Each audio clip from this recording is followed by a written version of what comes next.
La dame en blanc. Mon mari et moi avons acheté une maison il y a à peu près 3 mois. Une grande maison de plusieurs pièces, ressemblant à un petit manoir, avec un grand jardin donnant sur une forêt. Nous ne restons pas vraiment beaucoup de temps dans les maisons que nous achetons, car nous les achetons à bas prix pour les remettre au goût du jour et les revendre. Mon mari fait tous les travaux avec l'aide de ma fille et moi pour le ménage et la peinture. Et en contrepartie, je me charge seule de faire la vendeuse immobilière en faisant visiter la maison aux visiteurs et bien sûr les amadouer pour qu'ils les achètent. Je pensais d'ailleurs, quand nous sommes arrivés dans cette maison, que nous allions pas rester forcément longtemps, que ce serait l'histoire de vraiment quelques mois pour la rénover, vu dans l'état où elle était, très bon état si je puis dire. Nous tous étions devenus amoureux de cette demeure, et personnellement, cela ne m'aurait rien fait si nous serions restés ici pour une fois. Mais bon, comme dit mon mari, les affaires sont les affaires après tout. Au début, tout s'est bien passé. En même temps, nous restions beaucoup dans la maison pour pouvoir déjà la nettoyer et la retaper au mieux. C'était une vieille demeure, alors il y avait beaucoup de craquements de bois. Enfin, c'est souvent ce que l'on pense au début. C'est vrai que l'on était plutôt bien dans cette maison, même si des fois, la nuit, ma fille me disait que dehors, dans le jardin, elle entendait des bruits. Pour moi, ce n'était que le bruit du vent et des branches. C'est vrai que quand on est parent, souvent, on a tendance à rationaliser pour nous et surtout pour eux. Mais un soir, je me suis réveillée pendant la nuit. La faim m'appelait. J'ai donc décidé d'aller jusqu'à la cuisine, me faire un petit sandwich avant de remonter. Il était à peu près 4 heures du matin. J'ai donc commencé à manger mon encas devant la fenêtre qui donnait sur l'immense forêt que j'aimais tellement. Et là, j'ai commencé à entendre au loin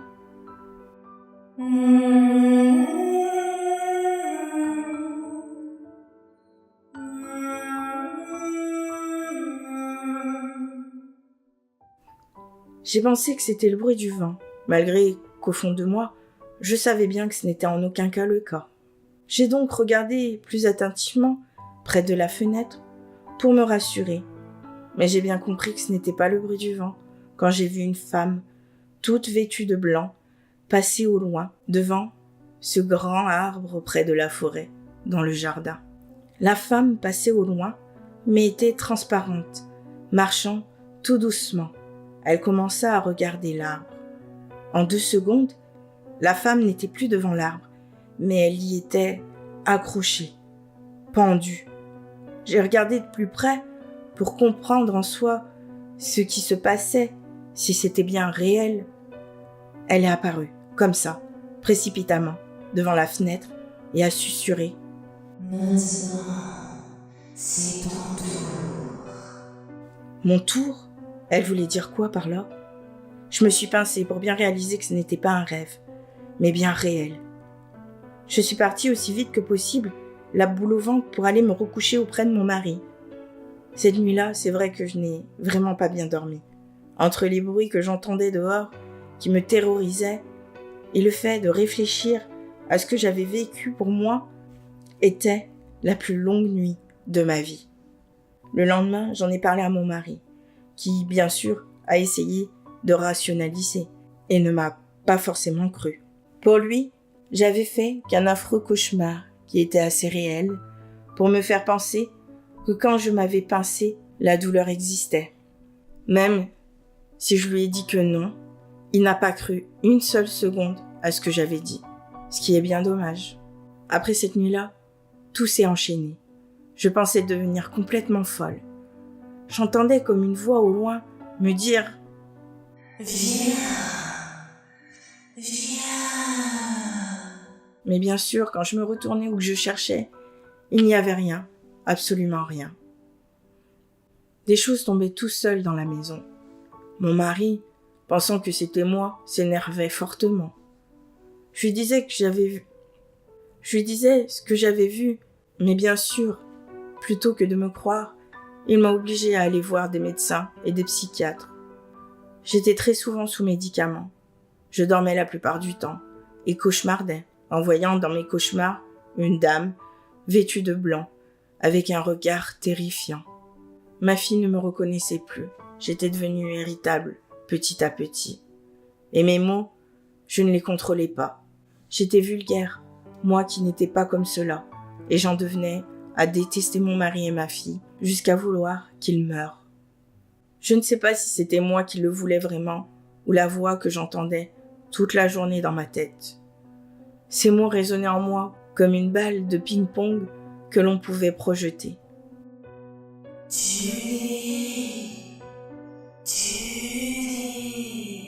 Il y a eu aussi un soir, alors que je dormais, je me suis réveillée debout devant le lit de ma fille avec un couteau de cuisine à la main. J'ai relâché le couteau tout de suite. Heureusement, elle dormait encore et n'a rien vu de cette scène. Ce qui m'a fait relâcher le couteau est la voix de cette femme, encore. Non, pas tout de suite, bientôt.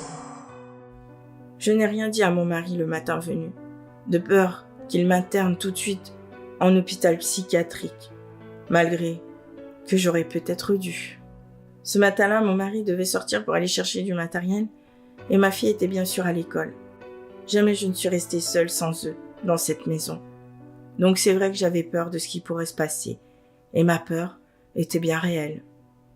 Je commençais à peindre la grande salle de musique où on avait commencé la restauration quand tout d'un coup, j'entendis résonner des coups dans le mur.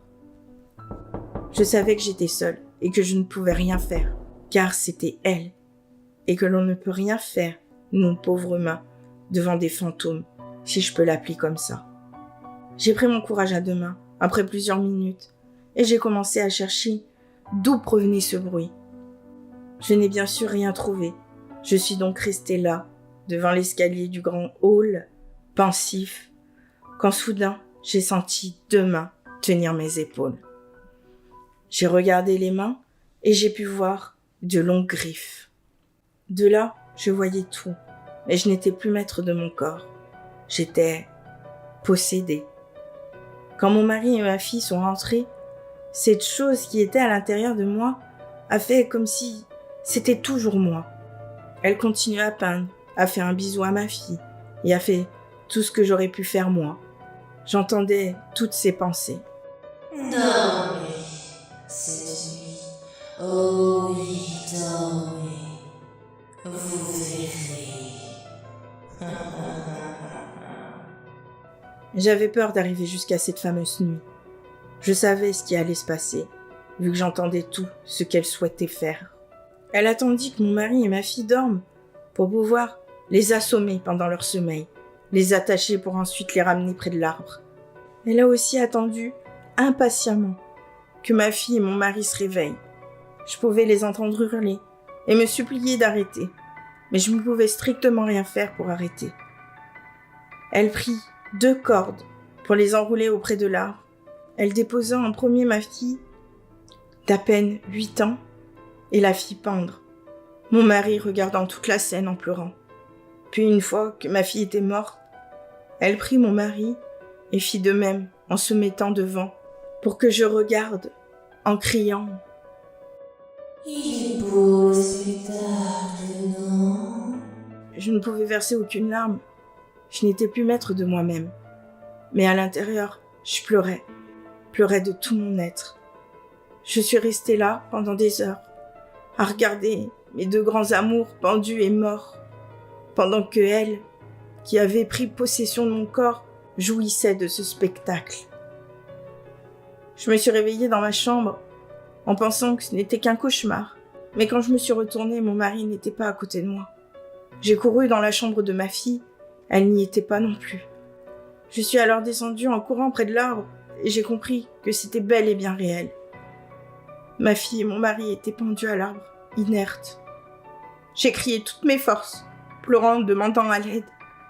Je me suis dirigée vers le combiné J'ai appelé et attendu la police. Oui, c'était moi qui avais fait ça, mais sans être moi. Je ne le voulais pas. Je peux vous assurer que c'est vrai. Je ne sais pas pourquoi elle m'a laissé moi en vie. Je suis sûre que d'autres cas ont dû être portés dans cette maison, elle me l'a dit. Vous n'êtes pas le premier. Ne vendez plus cette maison, n'y habitez plus. Il y a une entité démoniaque qui y habite. Elle aime tuer les familles, toutes les familles. Je sais que vous ne me croyez pas, monsieur l'agent, mais je peux vous assurer que mon histoire est vraie. Jamais je n'aurais tué ma famille. Non, pas moi. Prenez tous les indices que vous avez besoin, mais clouez cette maison, car sinon, elle reviendra. Et peut-être même pour vous. À ton tour.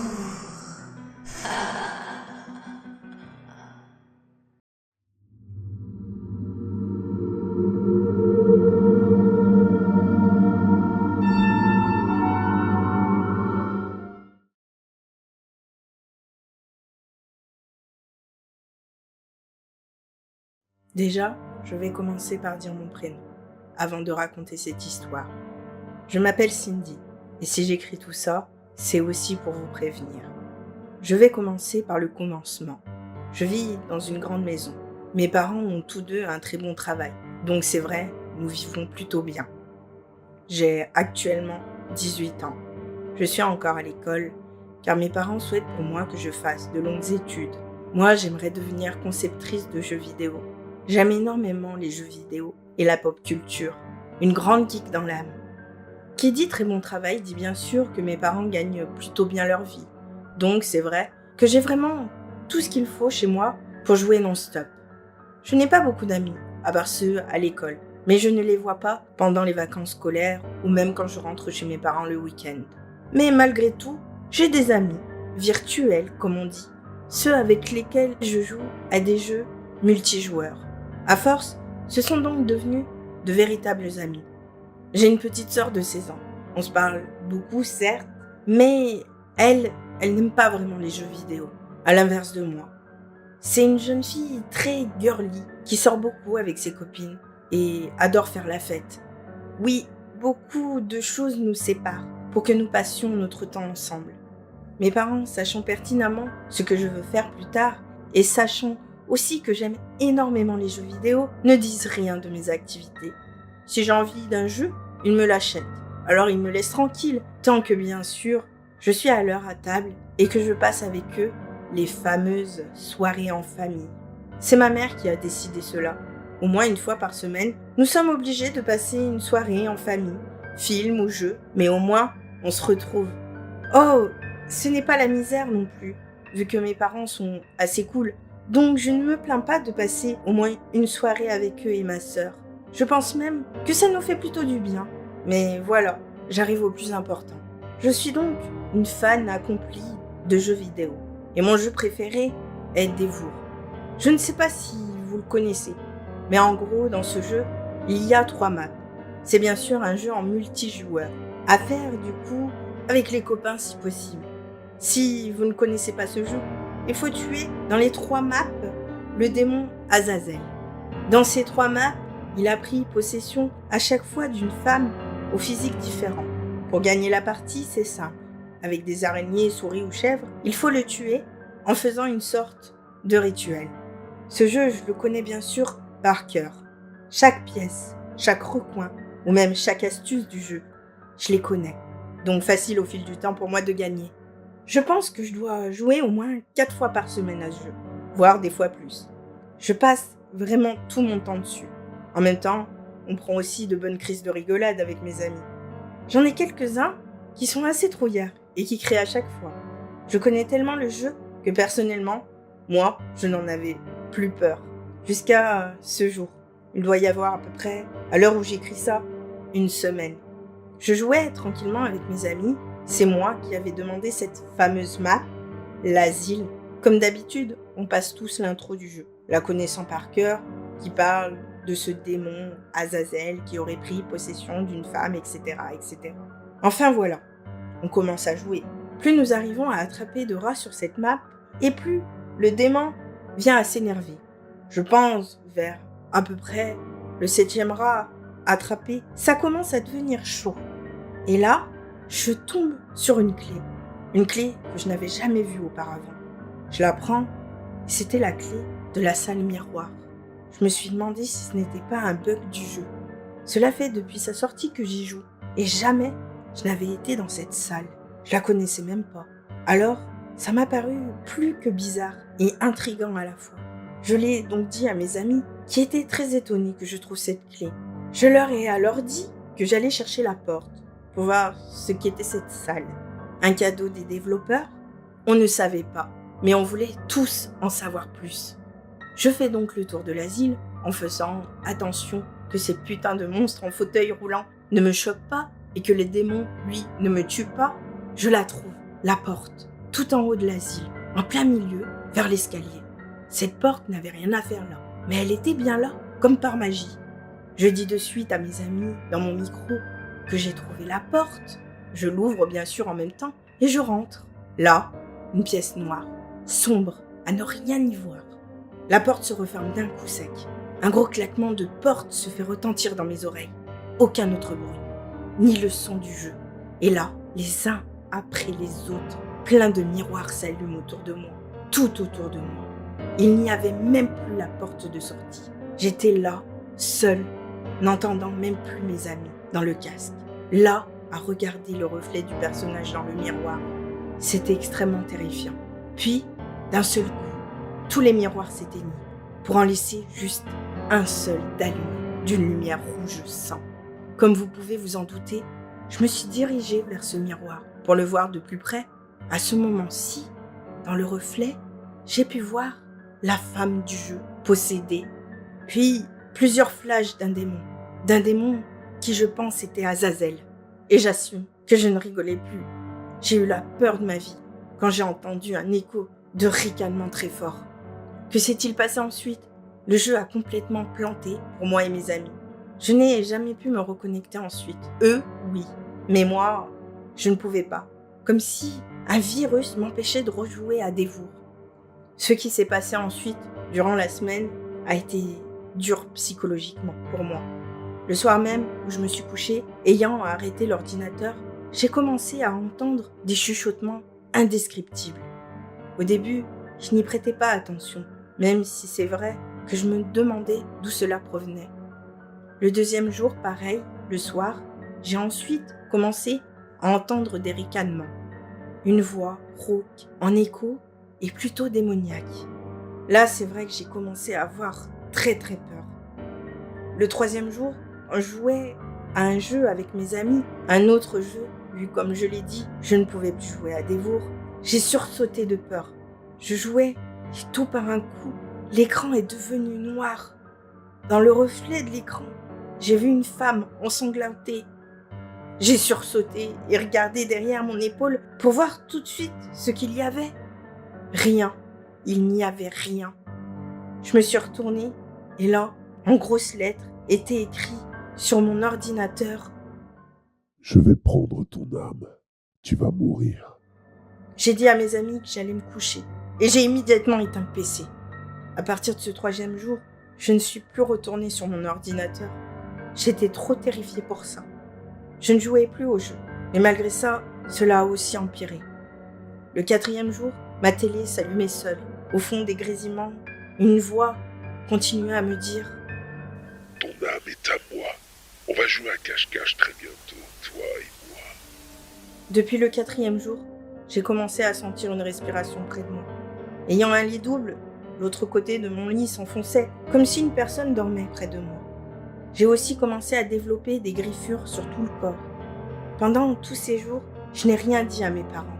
J'avais l'impression d'être folle. Je ne sais pas s'ils m'auraient cru non plus. Le sixième jour, je l'ai vu, Azazel. Je suis allée me doucher ce soir-là, plus précisément hier, quand j'ai enfin fini. Je suis allée devant le miroir pour me brosser les cheveux. Et d'un coup, les lumières de la salle de bain se sont éteintes. Je n'arrivais plus à bouger. J'étais comme paralysée. Le miroir a ensuite commencé à s'éclairer d'une lumière rouge sang. J'ai tout de suite compris. Au loin, dans le miroir, je commençais à voir une silhouette noire qui se rapprochait petit à petit. Le miroir s'est ensuite éteint pour brusquement se rallumer et faire apparaître le démon. Le jeu du cache-cache va commencer. Sois prête. Voilà ce qu'il m'a dit. Je suis sortie en trompe de la salle de bain pour aller de suite me réfugier dans ma chambre. Même si je savais que je n'y étais pas à l'abri non plus. Où aurais-je pu aller? Pendant cette nuit-là, j'ai pu dormir. J'ai attendu jusqu'à 5 heures du matin, mais rien ne s'est passé, comme s'il m'avait laissé une nuit de répit. J'en viens au 7e jour, aujourd'hui même. Ce matin, je me suis bien sûr levée tard, mais j'ai pensé toute la journée à ce que Azazel m'avait dit. Le jeu du cache-cache va commencer. Sois prête. Et avec tout ce qui s'est passé durant la semaine, j'en ai oublié que mes parents sortaient ce soir. Ma sœur est partie pendant les vacances chez une amie. Elle n'est donc pas non plus ici. J'étais donc seule à la maison. Il le savait. Lui ne l'avait pas oublié. Quand mes parents sont partis vers 19h, il y a maintenant 3 heures, je leur ai dit au revoir, comme si cela était la dernière fois que je les voyais. Mes parents n'ont pas compris pourquoi je leur avais dit que je les aimais tellement. Je l'ai vu sur leur visage, mais ma mère m'a embrassée tellement fort que j'en suis à l'heure où j'écris, heureuse que ce dernier moment avec elle est fini comme cela. Depuis que mes parents sont partis, les phénomènes ont recommencé et n'ont fait que s'accélérer. Je me cache chez moi, et malheureusement, ce n'est pas un jeu. Je me cache car Azazel est chez moi, me cherche et cela le fait extrêmement rire. Je ne peux pas sortir de chez moi, car toutes les sorties sont fermées, comme si cette force surnaturelle les retenait et les bloquait. Je sais que c'est fini pour moi. Je sais qu'il sait très bien dans quelle pièce de la maison je me trouve, qu'il fait juste semblant de me chercher. Je l'entends. Où es-tu? Je pense qu'il attend autant de temps de m'attraper, car il aime jouer, comme il aime jouer dans le jeu avec nous. Il va m'attraper avant que mes parents ne rentrent. Je le sais, je le sens. Alors, je veux juste écrire ces quelques mots. Maman, papa et Linda, je vous aime. Merci d'avoir été une famille aussi merveilleuse. Merci Linda d'avoir été ma sœur et ma meilleure amie. Et à vous, papa et maman, merci de m'avoir donné une enfance aussi magnifique. Je vous aime tellement. Enfin, à toutes ces personnes, je vous avertis, si vous trouvez la clé miroir dans la map de l'asile, ne cherchez pas la porte. Ce jeu est maudit. Je ne sais pas si cette clé se trouve dans les autres maps, car moi, je ne l'ai trouvée que dans l'asile. Mais même si vous la trouvez ailleurs, ne cherchez pas cette porte, car Azazel se trouve bel et bien dans le jeu, et il vous suivra pour prendre avec lui votre âme. Signé Cindy. Aujourd'hui dans l'actualité, une jeune fille de 18 ans a disparu dans le Val-de-Loire. Elle se prénomme Cindy Valliot et sa disparition a été constatée hier soir par ses parents vers minuit. En rentrant chez eux, leur fille n'était plus au domicile familial. La seule trace qu'on a pu trouver d'elle est une simple lettre. Depuis, la police effectue des recherches et a ouvert une enquête. Voici une description de cette jeune fille. Elle a les yeux verts, les cheveux longs et blonds. Elle mesure environ 1m68. Elle porterait un haut rouge à rayures blanches et un pantalon noir. Si vous avez la moindre information susceptible d'intéresser les autorités, merci de les contacter immédiatement.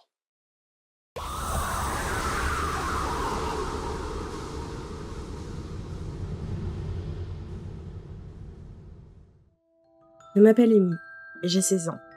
J'ai toujours été attentionnée, gentille et très protectrice envers ma famille et mes amis. Et quand le déménagement est arrivé suite à la mutation de mon père, j'étais devenue de plus en plus stressée par ce départ inattendu. Mon père, ma mère et ma sœur, Tatiana, eux, étaient excités et heureux de prendre un nouveau départ, comme ils le disaient si bien. Mais moi, je ne l'étais pas du tout. Devoir laisser tous mes amis et même mes grands-parents ne me réjouissait pas. Je devais partir de Floride et je ne l'acceptais pas forcément, mais j'étais bien obligée de les suivre après tout. J'ai toujours vécu là-bas et je n'arrivais pas à imaginer ma vie au Texas à présent. Après plus de 20 heures de route, le paysage commença à changer. À présent, c'était une longue avenue Sur cette avenue, plusieurs maisons identiques étaient construites. Quand la voiture s'arrêta, je compris toute seule que c'était ma nouvelle maison. Tatiana, réveillée, poussa un cri de joie. Et moi, je n'étais pas de cet avis. Je descendis de la voiture et posa mon regard sur ma nouvelle maison. Cela me fit frissonner. Cette maison était faite de briques rouges, avec un toit en ardoise. Elle possédait une grande porte en bois, ainsi que des fenêtres cintrées blanches. Je regardai l'avenue et m'habituai au quartier. Il n'y avait pas beaucoup de maisons. Et tout près de chez moi, un grand cimetière, peu rassurant. N'aimant pas du tout le paysage, je rentrai aussitôt dans la maison. Je ne pris même pas la peine de prendre connaissance des lieux et fila au plus vite dans la chambre que mes parents m'avaient attribuée. La première chose que je fis, je m'en souviens encore, c'est de m'allonger sur le matelas qui me servait de lit et de fixer ma chambre, le regard dans le vide en pensant à cette foutue nouvelle vie.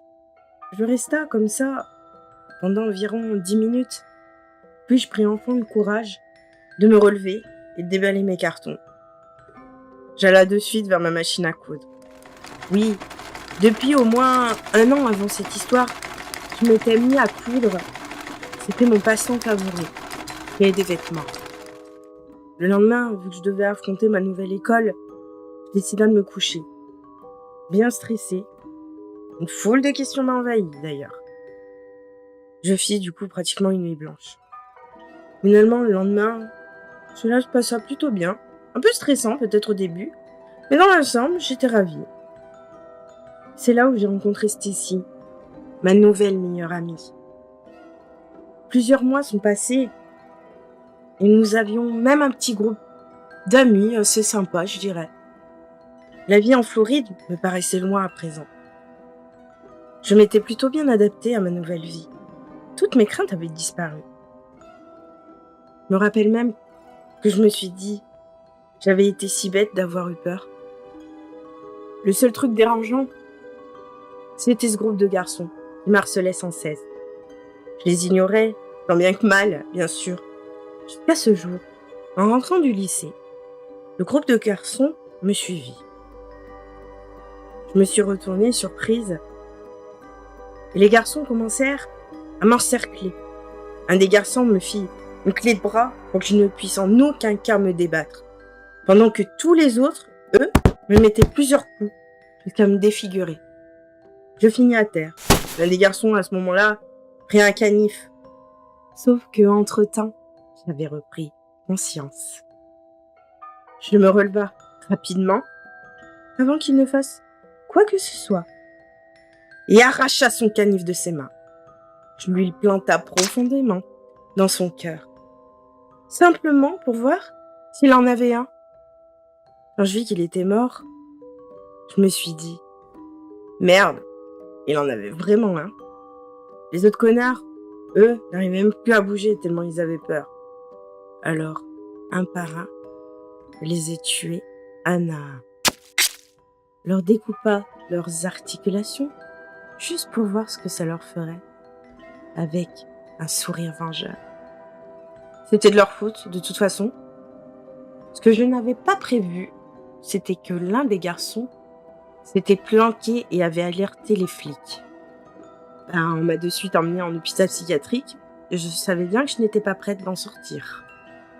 Les médecins de l'hôpital m'avaient tout de même pris en charge et m'avaient soignée. Mais défigurée, mon visage ne ressemblait pas à celui d'avant. Je me trouvais encore plus jolie. Ces points de suture autour de ma bouche me donnaient un certain charme, comme une de mes poupées que j'avais dû coudre car elle était déchirée. Maintenant, je ressemblais moi aussi à ma poupée. Chaque jour passé dans cet asile, chaque jour, ma vengeance s'agrandissait et mon sourire aussi. Quelque temps plus tard, un putain de médecin venait me chercher et m'emmena dans une pièce. Je remarqua tout de suite sur la petite table le fil de couture, l'aiguille et un ciseau. Quand il me demanda de m'installer sur le lit, ce que je fis, comme un bon soldat, il approcha la paire de ciseaux de ma bouche. Et je compris enfin ce qu'il voulait faire. Tout de suite, je me mis en colère. Et je lui lança « Ne touche pas à mon joli visage !» Je lui arracha les ciseaux des mains et les planta dans son cœur de merde. Je commença à lui arracher les articulations en chantant une chanson qui me trottait tellement dans la tête. Laisse-moi te coudre, laisse-moi te coudre, la la la la la. Chaque fois que je lui découpais une de ses articulations, le sang giclait sur moi. Et j'adorais ça. Plus le froissement lors du contact entre la paire du ciseau et la peau émettait un son juste magnifique. Puis, je pris le fil et l'aiguille et lui recousus les articulations en chantonnant toujours ma chanson. Vous auriez dû le voir, c'était un vrai chef-d'œuvre. C'est là où j'ai eu moi aussi l'idée de me découper les articulations et de me les recoudre. Je trouvais ça tellement beau. Je perdis beaucoup de sang et ma peau prit une couleur grisâtre. Mes yeux se sont injectés de sang. Je trouve d'ailleurs que cela va tellement bien avec mon sourire. Je fais juste la perfection maintenant. Ainsi est né moi, Emilia Cousu. Mais ce n'est pas fini. Je me suis enfuie de ce putain d'hôpital psychiatrique, avec toujours la paire de ciseaux, l'aiguille, le fil à coudre. Je me dirigea vers ma maison, rendre visite à ma famille, et je leur fis la même chose, toujours en chantant ma belle chanson. Laisse-moi te coudre, laisse-moi te coudre, la la la la la. Après tout, c'était de leur faute s'il m'était arrivé tout ça. Alors ils devaient payer eux aussi. Puis, je pensais à Stacy, ma chère meilleure amie. Elle aussi, c'était de sa faute s'il m'était arrivé tout ça. Elle n'était pas là et ne m'avait jamais défendue envers ces garçons. Alors, je me suis dirigée chez elle. Passa par la fenêtre de sa chambre, qui était ouverte. Aussi, faut dire qu'elle est conne celle-là, elle cherche. Sans perdre de temps, je fis le même rituel que j'avais fait à cette sale merde de médecin et à ma famille, toujours en chantonnant ma belle chanson. Laisse-moi te coudre, laisse-moi te coudre, la la la la la. Enfin fini, je partis, marchant doucement dans le noir et en m'enfonçant de plus en plus dans l'obscurité. Mon débardeur blanc est devenu rouge sang et mon pantalon bien déchiré. Ainsi s'achève mon histoire. Bien sûr, la police me recherche toujours. Qui sait, il y aura peut-être une suite. D'ailleurs, certains m'ont déjà vu marcher doucement dans l'obscurité, tenant mes ciseaux, mon fil et mon aiguille, avec toujours mon beau sourire à la recherche d'une personne pour me venger. Laisse-moi te coudre, laisse-moi te coudre, la la la la.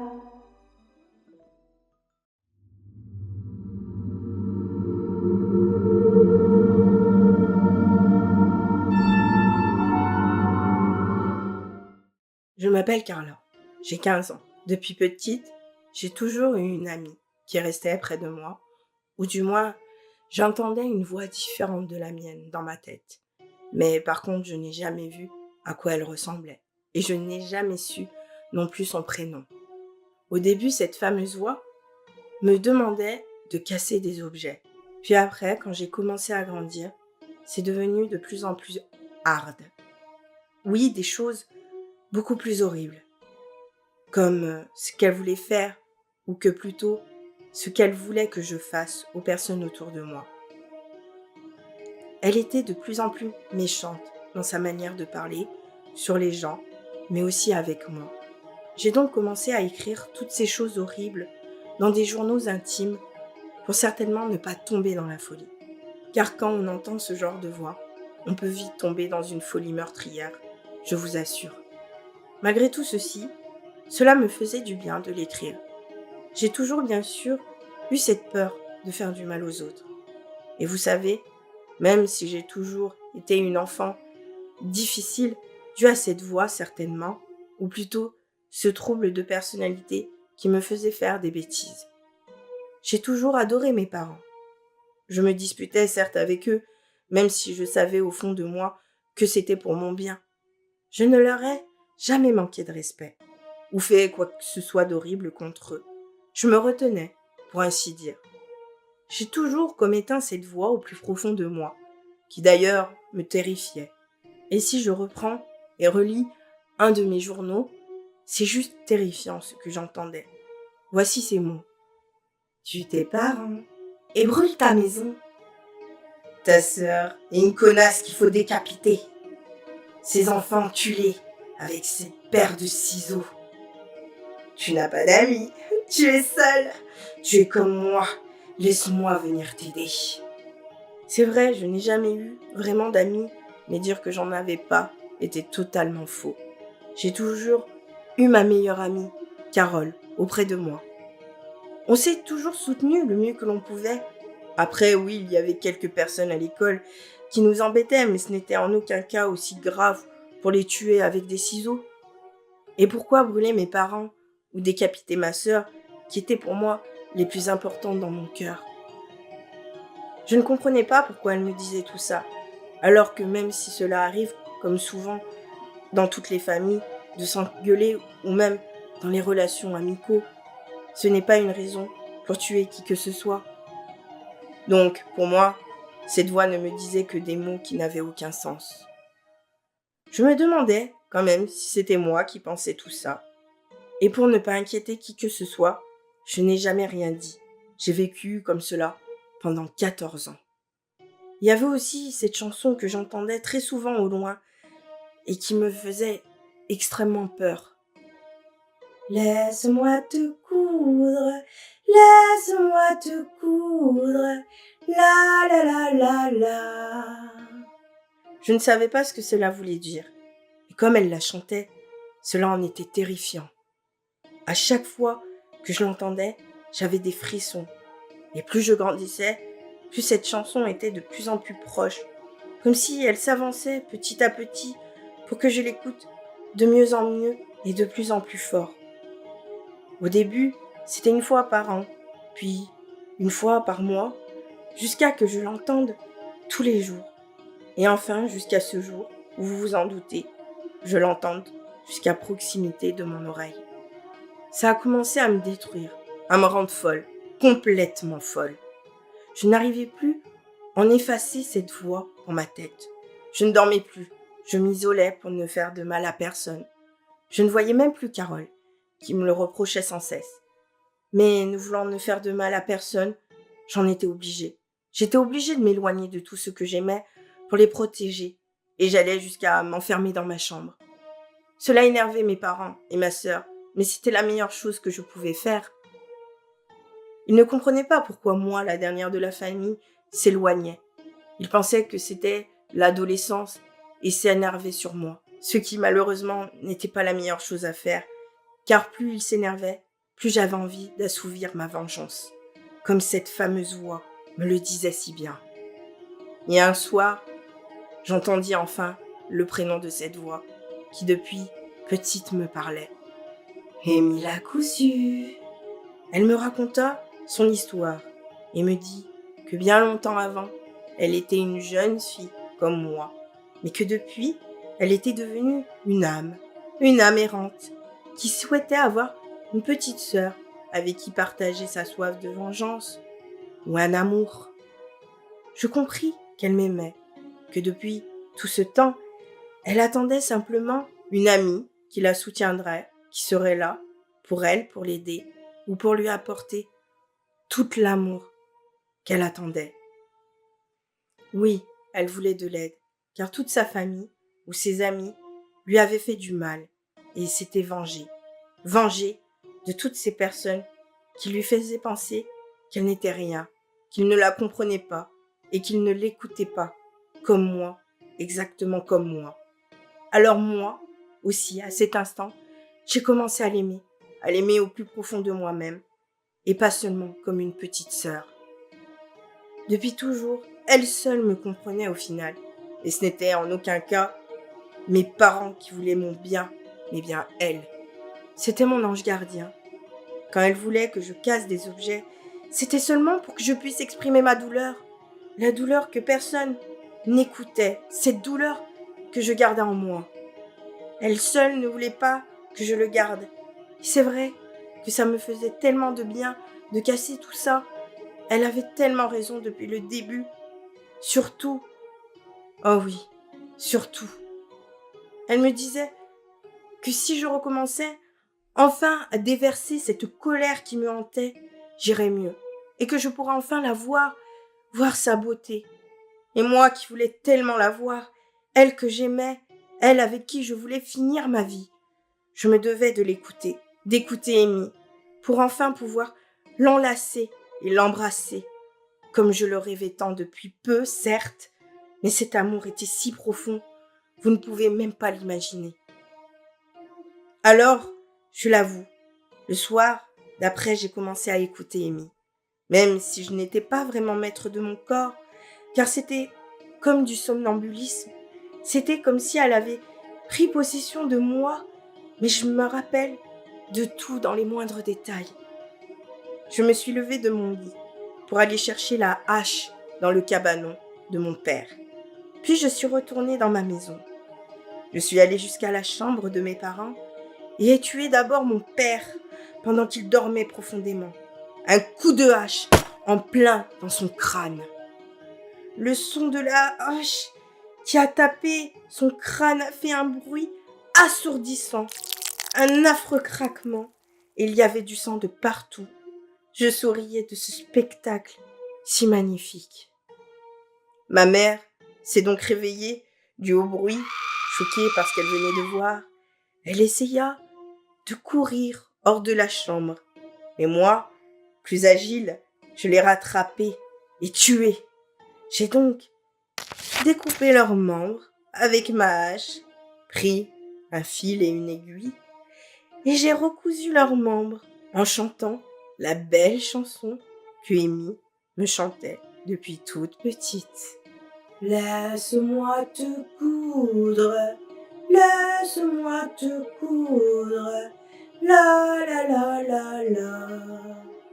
Je suis ensuite allée dans la chambre de ma sœur et j'ai sauté sur elle pour qu'elle ne puisse en aucun cas bouger ni se débattre. Je la regardais en souriant, en regardant son désespoir. Je me nourrissais de sa peur et j'aimais ça.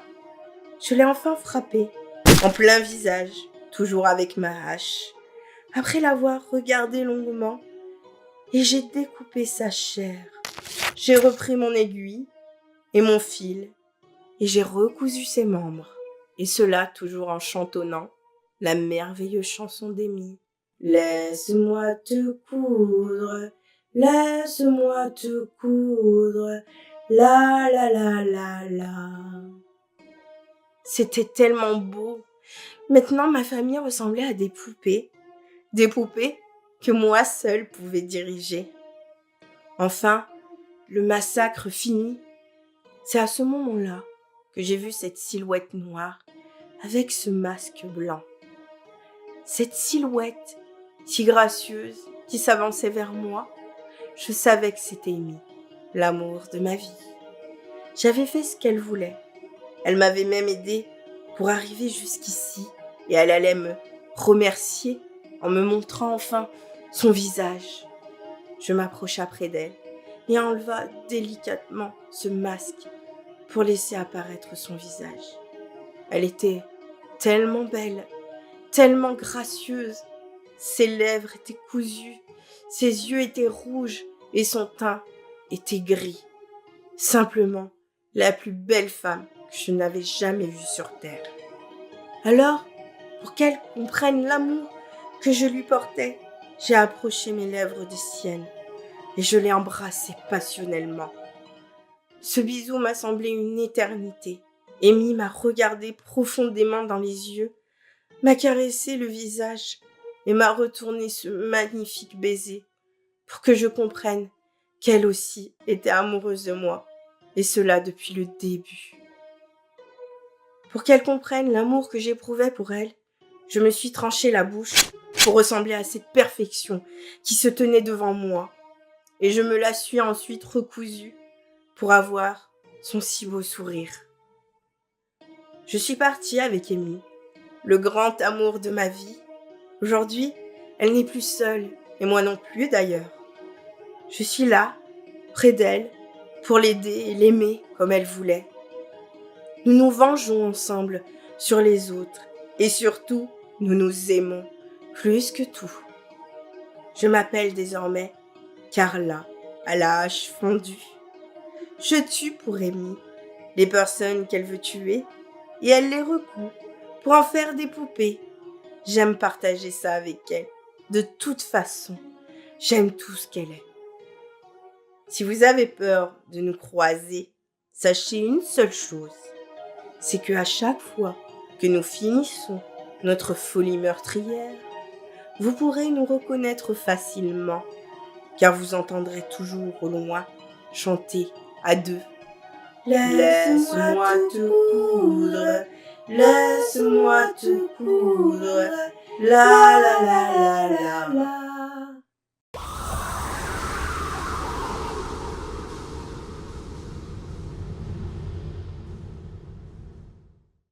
Bonjour, je m'appelle Lise, j'ai 26 ans et je suis pompier dans le Texas. Il m'est arrivé une histoire particulière. Je vais vous la conter. J'habite seule avec mon chat dans un appartement classique. Un matin où je me rendais à la caserne, j'ai senti que l'on m'observait sur le chemin. Je me suis alors retournée, mais je ne vis personne derrière moi. J'ai donc repris ma route et je me suis hâtée d'arriver sur mon lieu de travail. Là-bas, il n'y avait absolument personne. Je regardais dans le bureau, les vestiaires, les couloirs, le hall. Absolument partout, il n'y avait pas la moindre présence. Et je n'étais pas arrivée tant en avance que ça. Peut-être était-il en mission, c'est probable. Alors je suis de nouveau passée par le bureau pour consulter le registre, car nous enregistrons chacune de nos missions au moment où les ordres étaient donnés. La dernière mission était datée d'il y a 3 heures, mais aucune information ou détail y était noté, comme si cela avait été noté à la va-vite. Je suis donc montée dans le bureau du directeur, et Dieu soit loué, il était là. J'entra au moment où nous allions entamer une discussion. Le téléphone sonna, il me fit signe d'attendre et décrocha le combiné. Après une infime seconde, il appuya sur le bouton du haut-parleur. Une voix effrayée et chuchotante se diffusa alors dans la pièce. « Monsieur le directeur, je vous en supplie, aidez-nous! À l'aide! Il arrive! À l'aide !» La communication coupa. Aussitôt, le directeur, avec mon aide, réussit à retracer l'endroit d'où provenait l'appel.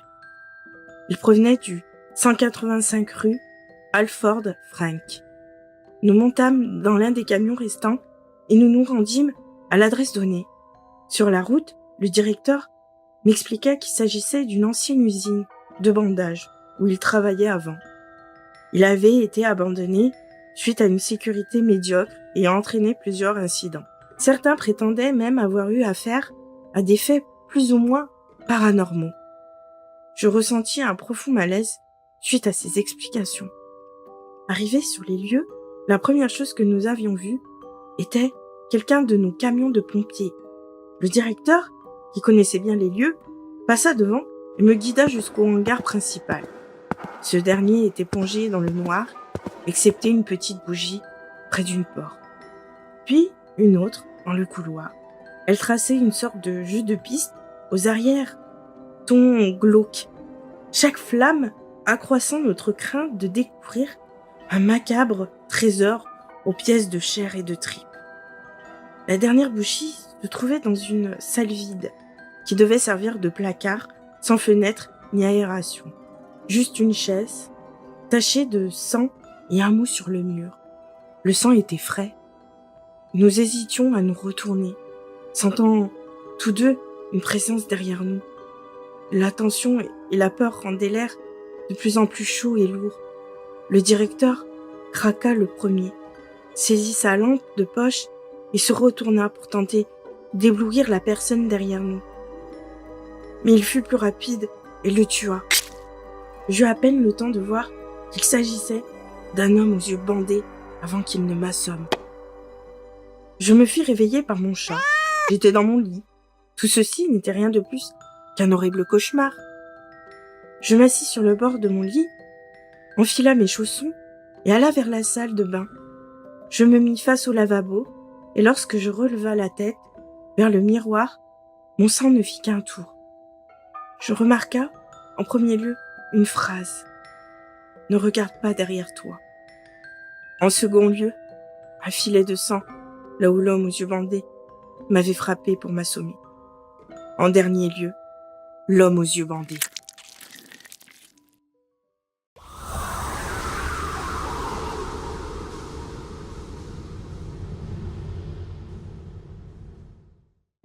Tout a commencé quand je l'ai rencontré, mon âme sœur, celui avec qui j'en étais sûre, je passerai ma vie. Il était là, dans ce bar, je l'ai vu pour la première fois, lui à boire un verre de whisky seul, et moi, avec mes amis, cet homme tellement beau qui est venu jusqu'à moi. Dès sa première phrase, j'ai su que c'était lui. Je la regarde et je vois mon avenir. Cette femme si tendre, si belle, je ferais n'importe quoi pour elle. Elle m'a sauvé. Moi qui avais tout perdu juste avant de la rencontrer ce soir-là, il y a maintenant 1 an, j'ai eu tellement raison d'aller boire ce verre pour m'évader de ma solitude et de mes malheurs. Il y a des hommes qui ne voient pas leur femme avec tant de valeur. Mais moi, tous les jours, je me dis que j'ai tellement de chance. Nous avons eu ce coup de foudre que peu de gens peuvent expliquer. C'est la moitié de mon cœur. Alors c'est vrai, très vite, nous avons emménagé ensemble. Gagnant très bien notre vie tous les deux, lui étant comptable et moi gérante d'une boutique de prêt-à-porter de luxe, nous avons pu emménager dans une très belle demeure.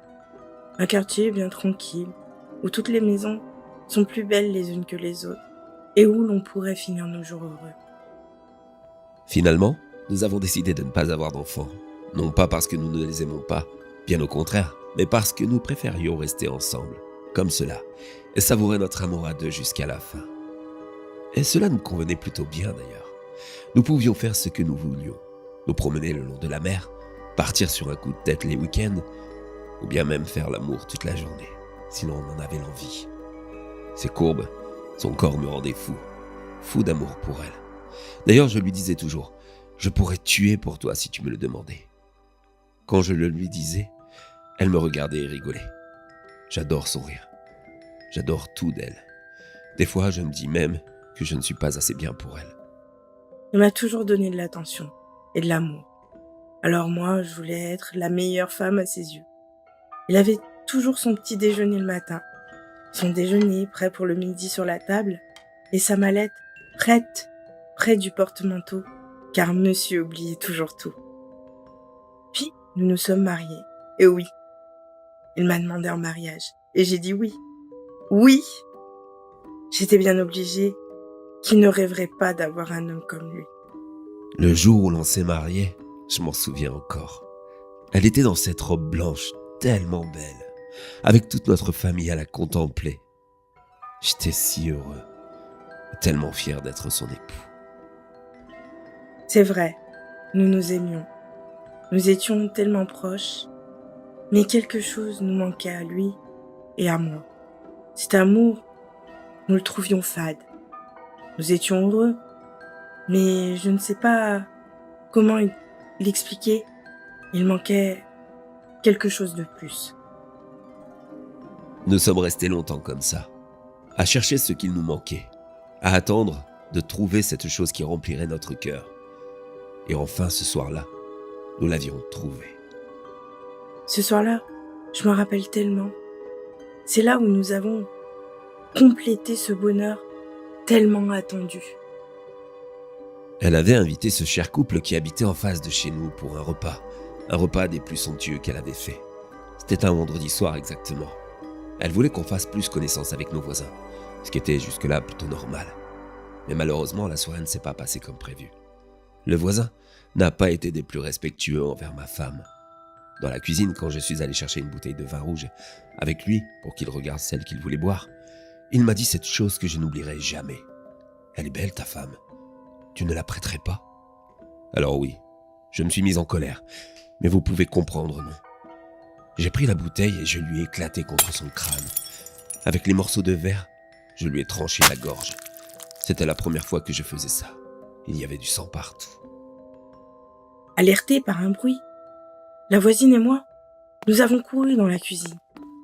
Cette image qui se trouvait devant moi, lui en me regardant dans les yeux, sachant pertinemment ce qu'il pensait.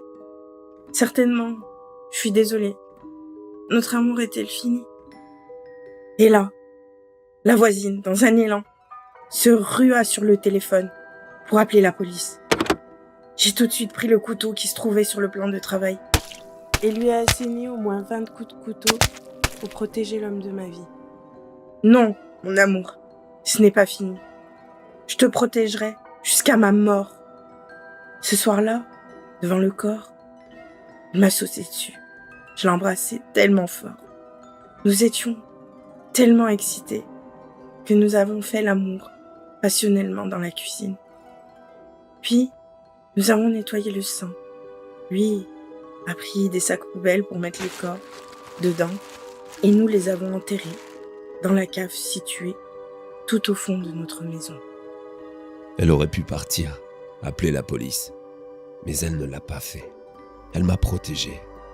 C'est vraiment là que j'ai su qu'elle aussi pourrait tuer pour moi et que notre amour était plus fort que tout. Et voilà ce qui nous manquait. Cette chose qu'on attendait tant, c'était de tuer. Tuer ensemble. Tuer pour que notre mariage survive et que notre amour perdure. Bien sûr, les corps n'ont jamais été retrouvés. On ne nous a même jamais soupçonnés, car ces gros cons de voisins n'avaient dit à personne qu'ils venaient manger chez nous. Maintenant, nous travaillons la journée, et le soir, tous les deux, nous mettons notre réveil.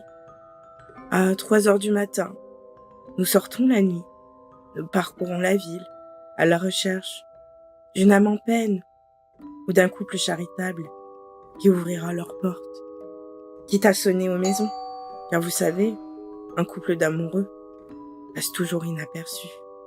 Nous rentrons, tuons et gardons les corps dans notre cave, certainement pour l'excitation. Alors vous, qui écoutez, qui rigolez en écoutant cette vidéo, faites attention, car peut-être le prochain, ce sera vous.